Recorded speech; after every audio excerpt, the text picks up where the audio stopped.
There is a profound and often unspoken distinction between being grateful and being happy. For 70 years, I believed they were the same thing. I thought that if you were thankful for what you had, for the life you had built, for the people you loved, then happiness would naturally follow like a shadow cast by the sun. But gratitude is a conscious effort, a discipline of the mind. Happiness, I have learned, is an involuntary response of the soul. My name is Bob Hutchins. I am 73 years old now, though I was 70 when I finally understood this difference.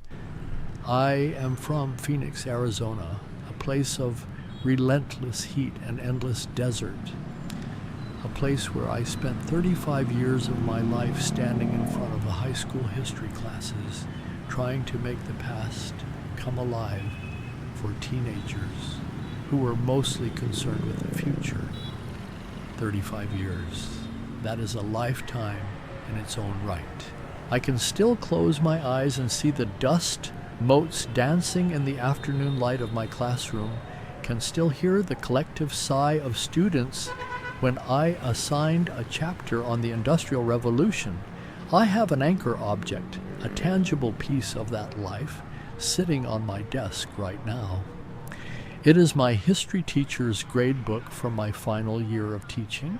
It is filled with 35 years of students' names, though technically just the last year is in this book. It represents all of them, names written in blue ink, grades in red, a meticulous record of potential, effort, and time. I kept it because it reminds me of who I was, of the man who thought he had everything figured out. But the past is a tricky thing. As a history teacher, I should have known that better than anyone.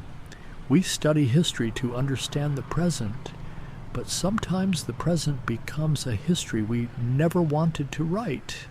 My wife, Norma, is the love of my life. We met when we were 22, married at 24. We built a life together, raised two wonderful children, Greg and Amy. We planned for a retirement filled with travel, with quiet mornings on our patio in Phoenix, with the simple joy of growing old together. But life, in its infinite and often cruel wisdom, had other plans. Norma began to forget things, small things at first, where she put her keys, the name of a neighbor she had known for 10 years. Then it was bigger things, the recipe for the lasagna she had made every Christmas Eve for 3 decades, the route to the grocery store she had driven 1,000 times.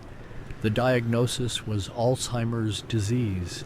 It is a diagnosis that does not just break your heart, it dismantles your entire existence, piece by piece, memory by memory. Watching the person you love more than anything in the world slowly fade away, becoming a stranger in their own mind, is a grief so profound, so agonizing, that there are no words to truly describe it. It is a long, slow goodbye, a mourning process that begins years before the actual death. I became her caretaker, her memory, her anchor to a world she was slowly drifting away from. I did it with all the love and devotion I possessed. But as the disease progressed, as the light in her eyes dimmed, a darkness began to settle over me. She is now in a memory care facility in Phoenix. She requires round-the-clock care that I could no longer provide on my own. Our son, Greg, manages her care, visiting her regularly, ensuring she is safe and comfortable. Our daughter, Amy, lives in Scottsdale and is there as well. They are wonderful children, a testament to the mother Norma was. But leaving her in that facility, walking out the door while she looked at me with confusion and a flicker of fear, was the hardest thing I have ever done. It shattered me, And in the aftermath of that shattering, the chorus of well-meaning advice began. Everyone told me the same things. You did all you could, Bob. You should be grateful you have the resources to put her in a good place. You should be grateful for the years you had together. You should be grateful for your health. Grateful, grateful, grateful. It became a mantra, a heavy blanket thrown over my grief. And they were right, of course. I was grateful. I was deeply, profoundly grateful for Norma, for our life, for our children, but I was not happy. I was a hollow shell of a man living in a house filled with ghosts, paralyzed by the guilt of wanting more than just this lingering, suffocating grief. How could I want to be happy when my wife was locked in a prison of her own mind? The guilt was a physical weight, a crushing pressure in my chest. To seek joy felt like a betrayal of her suffering, so I stayed put. I existed. I went through the motions of a life that felt like a waiting room for death. I read books, I watched the news, I stared at the desert landscape outside my window, and I felt nothing but a dull, aching emptiness. And then I found a book. It was not a history book, nor a memoir, but a philosophical exploration of life, transition, and the courage to change. It was called You Were Never Meant to Stay by Alan Walker. The link is in the comments if you ever want to read it. That book, it broke me open. It spoke of the human spirit's inherent need for movement, for growth, for new horizons. It challenged the notion that loyalty means stagnation. It suggested that true love, true honoring of a shared life, does not require us to bury ourselves alongside the one who is failing. The author, Alan Walker, wrote in You Were Never Meant to Stay about the difference between a life of obligation and a life of intentionality. It was as if the book was written specifically for me, a lifeline thrown into my sea of despair. I began to think about Vietnam. Not the Vietnam of the war, the Vietnam of history books, but the modern Vietnam I had seen in documentaries and travel blogs. A place of vibrant culture, of resilience, of forward momentum. I began to research Da Nang, a city on the central coast, modern, clean, nestled between lush mountains and the vast expanse of the ocean. It sounded like a different planet compared to the arid stillness of Phoenix. It sounded like life. But the idea of moving, of leaving the country while Norma was in memory care, seemed impossible. It seemed selfish. I sat Greg and Amy down and explained my thoughts. The conversation was incredibly difficult. The air in the room was thick with unspoken fears and complex emotions. Greg, ever the practical one, was concerned about the logistics, about my health at 70, about the distance. Amy, always the emotional barometer of the family, cried. She felt I was abandoning ship. I felt like a traitor. But I also knew, with a certainty that terrified me, that if I stayed in Phoenix, I would die there, slowly and silently, long before my physical body gave out. We talked for hours, for days. We analyzed the finances, the care plans, the communication strategies. My financial situation was not extravagant, but it was stable. I had a teacher's pension of $1,400 a month, and Social Security provided another $860. That gave me a total of $2,260 a month. In America, this was a meager sum, barely enough to cover the escalating costs of Norma's care and my own living expenses. But this is the crucial part of the arrangement, the part that made my decision possible. By moving to Vietnam, by dramatically lowering my own cost of living, I could continue to fund Norma's memory care facility without draining our savings completely, while also affording a life for myself. Da Nang is incredibly affordable. My rent, my food, my health care, all of it costs a fraction of what it would in Phoenix. The math worked. I could take care of her, and I could try to find some semblance of life for myself. The compromise we reached was this. I would move to Da Nang, but I would return to Phoenix every 4 months to visit Norma, to spend time with the kids, to ensure everything was as it should be. It was a compromise born of love, guilt, and a desperate need for survival. And so, at the age of 70, I packed 2 suitcases. I packed my clothes, a few photographs, and my history teacher's gradebook.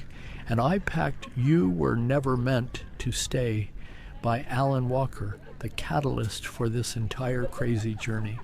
The flight was endless, a suspension of time and reality across the Pacific Ocean.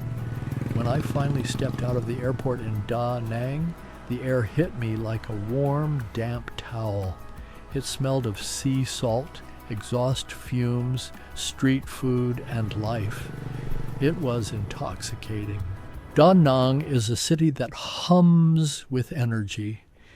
It is remarkably clean, modern, and incredibly walkable, which is perfect for an older retiree like myself. The streets are lined with cafes. The architecture is a fascinating blend of French colonial and modern Asian, and the people are warm, welcoming, and resilient. To the south, the Marble Mountains rise out of the coastal plain like ancient, jagged teeth, hiding caves and Buddhist sanctuaries. And to the east, the ocean, my K Beach. It was on my K Beach that everything changed. It was my 3rd week in Da Nang. I had settled into a small, comfortable apartment overlooking the water. The logistics of the move were behind me. The dust had settled, and the reality of my new life was beginning to take shape. I woke up early one morning, before the sun had fully risen, and walked down to the beach. The sand was cool beneath my feet, the air still and quiet, broken only by the rhythmic crashing of the waves. I sat down on the sand and watched the horizon. As the sun began to peek over the edge of the world, painting the sky in vibrant shades of pink, orange, and gold, I felt something shift inside me. It was a physical sensation, a loosening of a knot in my chest that had been tight for years. I took a deep breath, and for the first time in what felt like an eternity, the air did not feel heavy. It felt light. It felt expansive. I sat there, a 70-year-old man on a beach halfway across the world from everything he knew, and I realized something profound. I was not just grateful. I was happy. Happy. The word felt foreign, yet deeply familiar. It was a bubbling, quiet joy, a sense of peace that I had convinced myself I would never feel again. I looked out at the vast ocean, and I thought of Norma. I thought of the cruel disease that was stealing her away. I felt the familiar pang of sorrow, but this time it did not consume me. It existed alongside the happiness. I realized that my joy did not diminish my love for her, nor did it erase her suffering. They could coexist. The guilt, the heavy, suffocating guilt, began to recede with the tide. This realization is the crux of my journey, the difference between grateful and happy. For years, I had been forcing gratitude. I was grateful for the doctors, grateful for the facility, grateful for Greg and Amy. But gratitude is a cognitive process. It is counting your blessings. Happiness is a state of being. It is feeling the sun on your face and genuinely smiling. It is tasting a bowl of pho on a busy street corner and feeling a thrill of discovery. It is waking up in the morning and looking forward to the day rather than merely bracing yourself for it. I had given myself permission to be grateful, but I had denied myself the permission to be happy. Vietnam, with its vibrant chaos, its stunning beauty, and its gentle spirit, gave me that permission back. My life here is not a vacation, it is a profound reinvention. The community in Da Nang is a wonderful mix of locals and expats. I have made friends from all over the world, people who have come here for their own reasons, seeking their own versions of peace or adventure. We share stories, we share meals, we navigate the complexities of life in a foreign country together. The walkability of the city keeps me active. I walk for miles every day, exploring hidden alleys, vibrant markets, and quiet temples. My health has improved, my mind is sharper, my spirit is lighter. Of course, it is not without its difficulties. The language barrier is real, though I am slowly learning a few phrases. The humidity can be oppressive during certain times of the year, but the greatest challenge remains the emotional one. The guilt still visits me sometimes, usually in the quiet hours of the night. I will think of Norma sitting in a room thousands of miles away, and I will wonder if I am a terrible person for being here, for being happy. But then I remember the visits. Every 4 months I board a plane and fly back to Phoenix. Those visits are incredibly tender, incredibly difficult, and absolutely essential. When I walk into her room at the memory care facility, my heart always seizes. The progression of the disease is undeniable. Sometimes she recognizes me, a fleeting glimmer of the woman I married shining in her eyes before it fades away. Most times she does not, but I sit with her. I hold her hand, thin and fragile like parchment. I talk to her. I tell her about Da Nang, about the ocean, about the food, about the people. I don't know how much she understands, but I know she feels the tone of my voice. I know she feels the love. I play her favorite songs. I brush her hair. I simply exist in her space. And in those moments, the love is as pure and powerful as it was on our wedding day. Greg and Amy have seen the change in me. During my first visit back, they were apprehensive, perhaps expecting to see a man running away from his responsibilities. Instead, they saw a father who had come back to life. They saw that my time away gave me the strength to be truly present when I was with her. I am no longer a hollow shell. I am a full person again, capable of providing comfort and love from a place of strength rather than a place of depletion. They understand now. The arrangement, unconventional as it is, works. The financial reality of it, the $2,260 covering both her care and my modest life in Vietnam, is a testament to the fact that sometimes you have to think outside the boundaries of convention to survive. The philosophical resolution I have reached is this: gratitude is the foundation, but happiness is the house built upon it. You can be grateful for the foundation, but you cannot live in it. You have to build the house, and building that house requires intentionality, courage, and sometimes a radical change of scenery. It requires letting go of the guilt that society and our own consciences often place upon us when we seek joy in the face of tragedy. I often look at my old history gradebook. I trace the names of my former students, and I wonder what histories they are writing for themselves.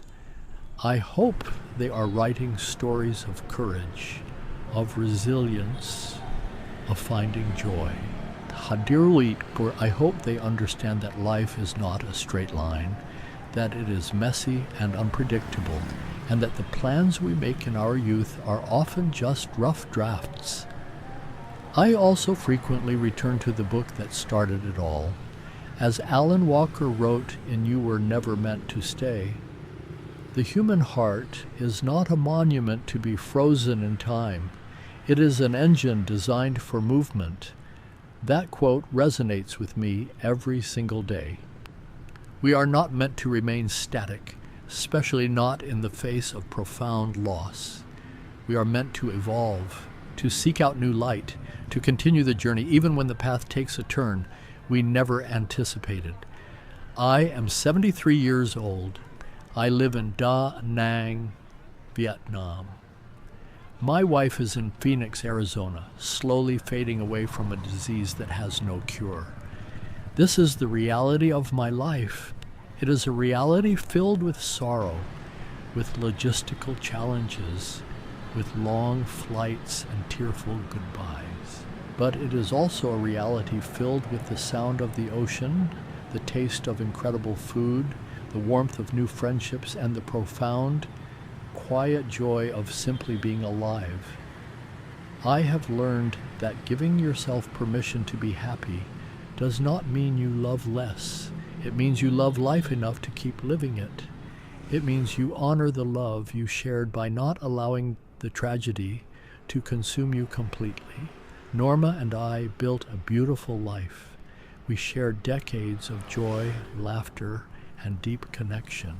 Her illness is a tragic chapter in our story, but it is not the entire book. By moving to Vietnam, by finding my own happiness, I am ensuring that the story does not end in pure despair. To anyone out there who is facing a similar situation, who is drowning in guilt because they want to find joy while a loved one is suffering, I want to say this: be grateful, yes.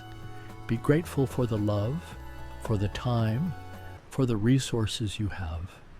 But do not confuse that gratitude with happiness. And do not deny yourself the right to seek that happiness. It might require a radical change. It might require moving halfway across the world, or it might simply require a shift in perspective. But whatever it takes, find it. The morning on my cave beach taught me that happiness is a choice we make, an active participation in the beauty of the world, even when parts of our own world are crumbling. It is the sun rising over the ocean, undeniable and brilliant, chasing away the shadows of the night. I am Bob Hutchins. I am a history teacher, a husband, a father, and an expat living in Vietnam. I am profoundly grateful for my past, and for the first time in a very long time, I am genuinely happy in my present. And that, my friends, is a history worth writing. The concept of time itself has shifted for me here. In Phoenix, time was a relentless march forward, a countdown, a series of appointments and schedules, punctuated by the agonizingly slow decline of Norma's memory. Here in Da Nang, time feels more cyclical, more fluid. It moves with the tides, with the monsoons, with the rhythm of the bustling markets that open at dawn and close long after sunset. This fluidity has allowed me to breathe, to exist in the present moment, rather than constantly mourning the past or fearing the future. I spend hours walking along the Han River, watching the boats glide by, their reflections shimmering in the water. I think about the history of this country, a history marked by conflict, resilience, and an incredible capacity for forgiveness and renewal. The Vietnamese people have endured unimaginable hardships, yet they look forward with an optimism that is deeply inspiring. Their resilience mirrors the resilience I am trying to cultivate within myself. When I see an elderly woman setting up her food stall at 5 in the morning, her face lined with the years, but her hands moving with practiced grace and quiet determination. I see a reflection of the human spirit's refusal to be defeated by circumstance. This reflection extends to my understanding of history itself. When I taught those 35 years of students, I focused on the grand narratives, wars, treaties, the rise and fall of empires. But the true history of humanity is written in the quiet moments of individual survival, in the daily choices people make to find joy amidst the rubble of their expectations. My own history, the history of Bob and Norma Hutchins, is not just a tragedy of Alzheimer's. It is a story of enduring love, of adaptation, and of the courage it takes for an old man to reinvent his life on the shores of the South China Sea. Every time I return to Phoenix, the contrast is jarring. The dry, sterile air of the desert feels tight in my lungs after months of breathing the humid, life-filled air of the tropics. The silence of the memory care facility is deafening compared to the cacophony of motorbikes and street vendors in Da Nang. Yet, this contrast is necessary. It prevents me from escaping reality completely. It keeps me grounded in the truth of Norma's condition and my enduring commitment to her. During my last visit, I brought a small seashell I had found on my K beach. I placed it in Norma's hand and closed her fingers over it. I described the sound of the waves, the color of the sunrise, the feeling of the sand. For a brief, agonizingly beautiful second, her eyes widened and a faint smile touched her lips. Did she understand? Did the sensory memory of the shell trigger something deep within her fractured mind? I will never know for sure. But in that moment, the connection was real. The love bridged the gap of thousands of miles and the devastating chasm of her illness. This brings me back to the core realization I had on the beach. Happiness and gratitude are not mutually exclusive, nor are they synonymous. They are two distinct pillars of a fulfilling life. Gratitude grounds us. It acknowledges the reality of our situation and the blessings we possess. No matter how small, it is the tether that keeps us from floating away into bitterness. But happiness is the sail. It is the energy that propels us forward, the capacity to experience joy, wonder, and peace in the present moment. For too long, I had only the tether. I was anchored in place by gratitude and guilt, slowly sinking under the weight of my sorrow. The book I mentioned earlier, You Were Never Meant to Stay by Alan Walker, helped me recognize the necessity of the sail. It helped me understand that I could honor my vows. I could fulfill my responsibilities without sacrificing my own capacity for joy. I could be a devoted husband to a woman with Alzheimer's and also be a man who finds profound happiness watching the sunrise in Vietnam. The financial aspect, while practical, is also a profound lesson in redefining what is necessary for a good life. The $2,260 a month, my teacher's pension of $1,400, and Social Security of $860 would mean a life of constant financial anxiety in the United States, especially with the astronomical costs of memory care. By stepping outside the accepted paradigm, by embracing a radically different cost of living in Da Nang, I have removed the financial terror from the equation. I can ensure Norma receives the professional care she needs, the care I can no longer provide, while I live a life of simple abundance here. My apartment is modest, my meals are inexpensive, but incredibly delicious, and my entertainment consists of walking the beach, exploring the city, and connecting with the community. I have traded the accumulation of things for the accumulation of experiences, and the exchange has been unequivocally in my favor. This journey has not just been geographical, it has been profoundly spiritual. It has forced me to confront the darkest corners of my own psyche, to face the guilt, the fear, and the profound sadness head on. But in doing so, it has also allowed me to discover a resilience I never knew I possessed. I have learned that the human heart has an extraordinary capacity for holding contradictory emotions simultaneously. We can grieve deeply and laugh loudly in the exact same day. We can be fundamentally broken by the loss of the person we love, and yet still find the world to be a breathtakingly beautiful place. I'm sharing this story not to seek validation, but to offer a perspective that is rarely discussed. When a loved one is suffering from a terminal or degenerative illness, the narrative is almost always centered entirely on the patient. The caregiver is expected to be a martyr, to set aside their own life, their own desires, their own happiness, until the bitter end. And while the devotion is noble, the expectation of total self-annihilation is dangerous.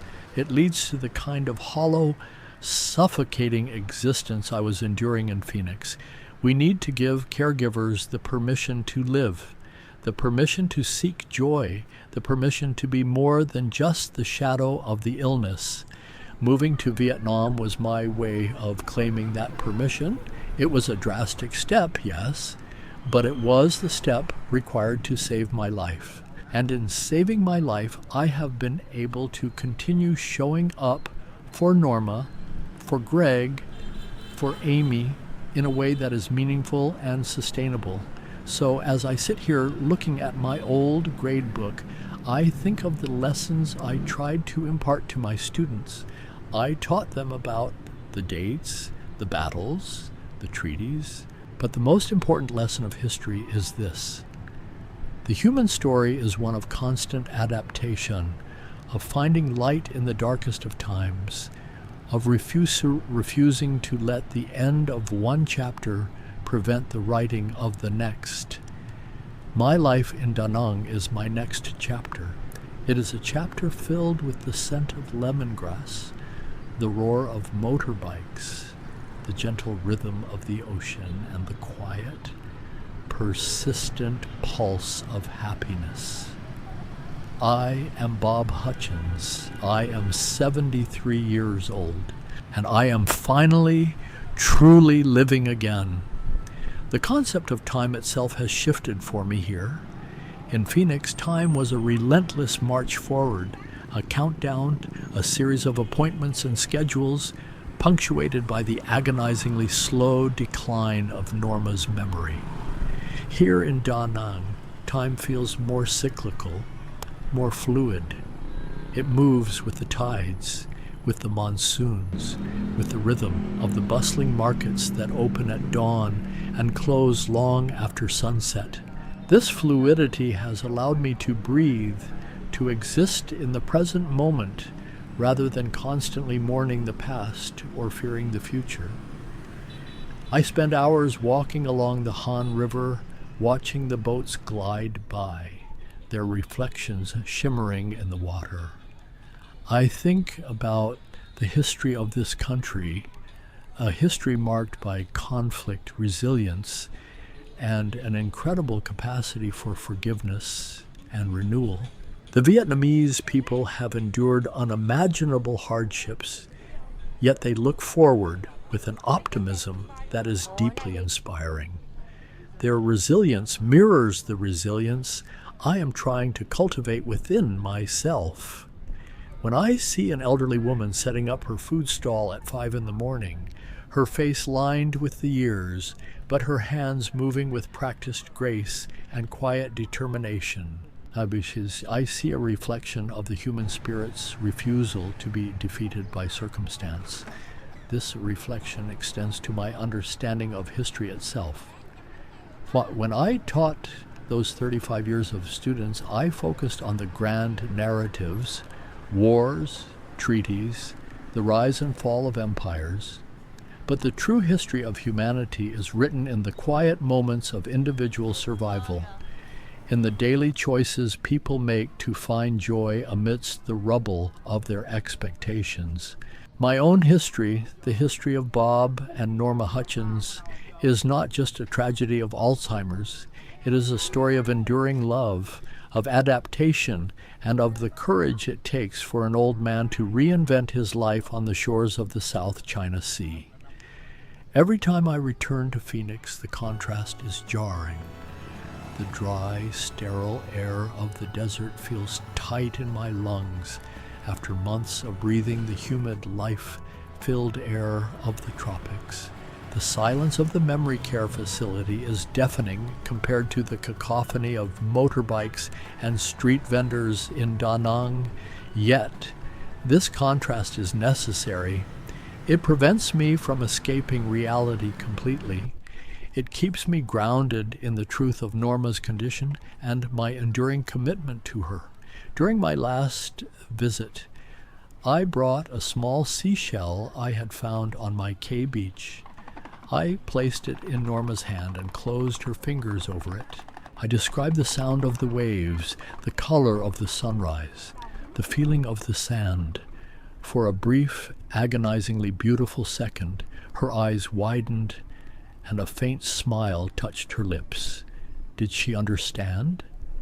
Did the sensory memory of the shell trigger something deep within her fractured mind? I will never know for sure. But in that moment, the connection was real. The love bridged the gap of thousands of miles and the devastating chasm of her illness. This brings me back to the core realization I had on the beach. Happiness and gratitude are not mutually exclusive, nor are they synonymous. They are two distinct pillars of a fulfilling life. Gratitude grounds us. It acknowledges the reality of our situation and the blessings we possess. No matter how small, it is the tether that keeps us from floating away into bitterness. But happiness is the sail. It is the energy that propels us forward, the capacity to experience joy, wonder, and peace in the present moment. For too long, I had only the tether. I was anchored in place by gratitude and guilt, slowly sinking under the weight of my sorrow. The book I mentioned earlier, You Were Never Meant to Stay by Alan Walker, helped me recognize the necessity of the sail. It helped me understand that I could honor my vows. I could fulfill my responsibilities without sacrificing my own capacity for joy. I could be a devoted husband to a woman with Alzheimer's and also be a man who finds profound happiness watching the sunrise in Vietnam. The financial aspect, while practical, is also a profound lesson in redefining what is necessary for a good life. The $2,260 a month, my teacher's pension of $1,400, and so